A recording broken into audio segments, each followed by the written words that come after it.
आमदारांच्या गाड्या फोडून राज्यात दंगल घडविण्याचा प्रयत्न झाला. ॲडव्होकेट प्रकाश आंबेडकर. ॲडव्होकेट प्रकाश आंबेडकरांची आरक्षण बचाव यात्रा बुलढाण्यात.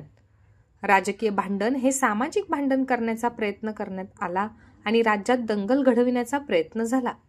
आमदार अमोल मिटकरी आणि आमदार जितेंद्र आव्हाड यांच्या गाड्या फोडल्या.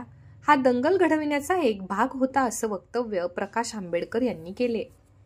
ॲडव्होकेट प्रकाश आंबेडकर यांनी सुरू केलेली आरक्षण बचाव यात्रा आज 6 ऑगस्टला दुपारी बुलढाणा शहरात दाखल झाली.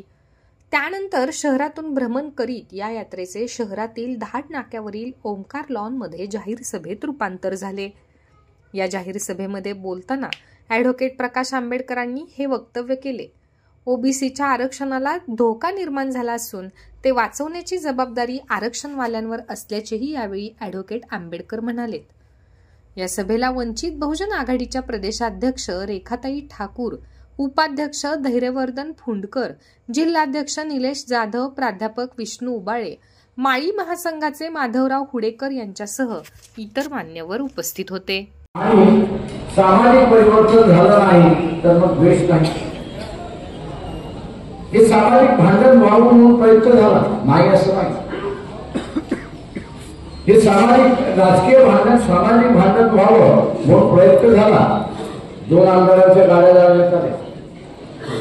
आपल्याला नेहमी माहिती आहे की आमदाराच्या घरावरती जरी दगड पडला तरी 1000-2000चा मोर्चा निघतो अशी असताना परिस्थिती. आणि तो 1000-2000चा मोर्चा निघालेला दगडफेक करत असतो, जाळपोळ करत असतो. उद्देश हाच होता या दोन्ही आमदारांच्या गाड्या फोडण्याच्या पाठीमागच्या दंगल घडवण्याचा भाग. परंतु आम्ही या यात्रेच्या माध्यमातून की राजकीय भांडणात राहिलं पाहिजे. ते सामाजिक भांडण होतात आणि त्याचा तर्क देताना आम्ही सर्वसामान्य माणसाला विचारत होतो की आरक्षण आपण देणार आहात, आरक्षण आपण देणार आहात का? मी आपल्याला आरक्षण आपण देणार आहात का? नाही. मग कोण देणार? सरकार. बजरंगदली, RSS वाले येतील, हिंदू महासभावाले येतील. ते आपण का धर्म तर एकच आहे. त्यांना म्हणायचं होय आपला धर्म एकच आहे. तुम्ही ह्या देवाला मानता, मी त्या देवाला मानतो. तुम्ही या सत्ताला मानता, मी या सत्ताला मानतो. तेव्हा आपण धर्माला मतदान केलं पाहिजे. त्यांना आपण सांगितलं पाहिजे हात जोडून या इलेक्शन मध्ये पुढच्या इलेक्शन,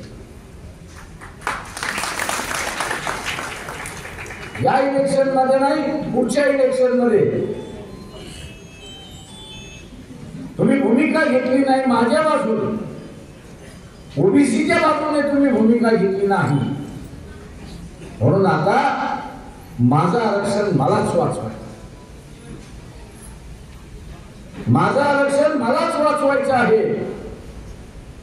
आणि माझं आरक्षण मलाच वाचवायचं असेल तर पहिल्यांदा तुला मला रिजेक्ट करावं लागेल या इलेक्शन. ही ताकद आपण सगळेजण ठेवणार नाही. का एक चूक झाली तर समजा आरक्षण संपलं.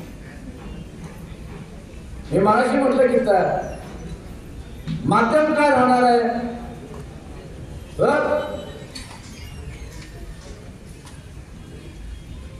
विधानसभा हे माध्यम राहणार. विधानसभा हे माध्यम राहणार आहे. आणि त्या विधानसभेच्या एकदा मार्ग अवलंबला की कोणतं नाही तुम्हाला 5 वर्ष त्याची वाट बघावी लागते. पुढच्या निवडणुका येईपर्यंत तोपर्यंत जे अनेक जण आरक्षणामुळे सक्षम झाले. 90 साली गावामध्ये आपला